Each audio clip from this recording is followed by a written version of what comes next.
What I really like about this film is that you get to really lean into your Latino heritage, I think, with this story. Was that one of the attractions to you, really getting to put that at the forefront?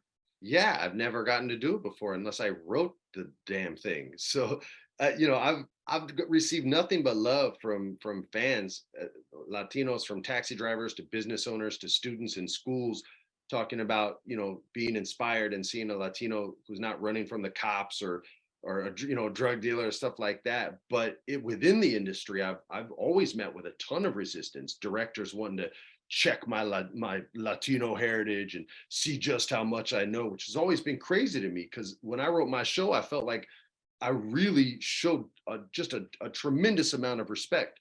Yeah. So when Gabriela and Herman Miguel, I call him Miguel, but when they brought this to me, all I wanted was the opportunity to earn their respect. I'm not one of those guys that's like, you got to take respect. Life doesn't work that way. All right. There's a big difference between dignity and respect. Everyone should be offered dignity, but respect should be earned on a person to person, case by case basis. And anyone telling you different is either lying and because they got a YouTube channel and they're trying to make money, or they just don't know any better. So all I wanted was the opportunity to earn that respect. They gave it to me. And brother, I've been ready 25 years for that opportunity. Like I said, every Latino you see me play is always an after the fact thing. The role was Mike Smith. And then they're like, oh, we hired Freddie.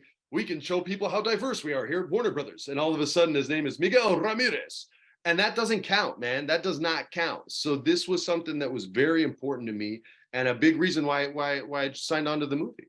Absolutely. And it's great because at this time, we're seeing a time where Christmas movies in general are getting more diverse. And so to really put a Latino family at the center of a Christmas movie is a big thing now. And I'm sure that's great to sort of show how different traditions are celebrated in households. Yeah, my co-star Amy mentioned that. And she said she can't think of a Latino family American Christmas movie. And I was like, no, I'm sure there has been. And we were doing the press junket for like 3 hours straight. And for 3 hours straight, I'm not hearing questions because I'm like, man, there's got to be one. And I couldn't think of any. So I think what makes this cool, and I've heard this from white people before, is they don't like forced diversity. And I get that. I really do. Creatively, I get that. You should never feel like something's being forced on you. And there's a lot of agenda written things. So this is just played honestly and naturally. And it's just a family celebrating Christmas. It's a father who lost his wife. His daughter obviously lost her mother. He's trying to play both those parts. I know a lot of people, regardless of your race, that grew up with a single parent. I happen to be one of them. And he's trying, and he finds this fireball in Amy Garcia, who's just a steamroller and so much energy. She's basically Shakira falling in love with a music teacher. Why would she like me? You know what I mean? Like I'm just an average guy. So all those things combined, it was just a very human element to it, and everyone can relate. The only thing that makes human beings different is the food we eat, the way we dance, and the music we like. And as soon as you have tacos, you're in with me, man. Like you're cool with me. As long as and if you hate tacos, that's all right. I hate mayonnaise. We're good. Common ground, exactly. It's funny. I literally just finished talking to Rita Moreno, who's also doing a Christmas movie this cycle, and she was telling me a little bit about the Christmas tradition she remembers growing up with in Puerto Rico. What do you remember? What are some of the Christmas traditions you had as a child? Were they different than some of the other people experience? I grew up in New Mexico, and so everything is different there. Mm-hmm. We were the ones that started luminarios, you know what I mean? Like at Halloween instead of lights, and we do them at Christmas too sometimes. And you'd have to find ways to keep them from melting in the snow because it's 8,000 feet and it dumps there. Mm-hmm. The Native American culture and the Mexican culture really combined beautifully in this state. And it's what we call New Mexicans or Zia boys. We would always call ourselves, hey, it's another Zia boy anytime I meet someone from Albuquerque.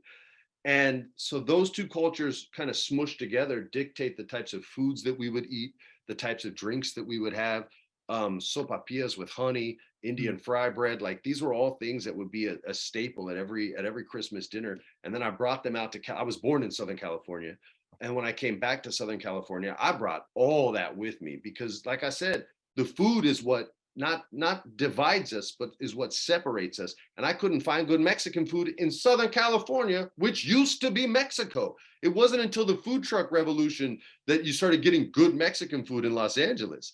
So I would literally be like, yo, I'm shipping out green chili. I'm shipping out red chili. We're going to crush this. I'm freezing this bit for you. I'm freezing that bit for you. But I've had green chili chicken stew on Christmas and had everybody go bananas for it. So I've been fortunate enough that I've seen cultures kind of embrace one another. And it's usually that food common ground. That's why I know how to cook, is because of that. They taught us how to make tamales in the 3rd grade. It was a part of our science class because food is science. So, it's just different states teach differently. And I wasn't a good student, but the great teachers I had instilled a lot of good stuff in me.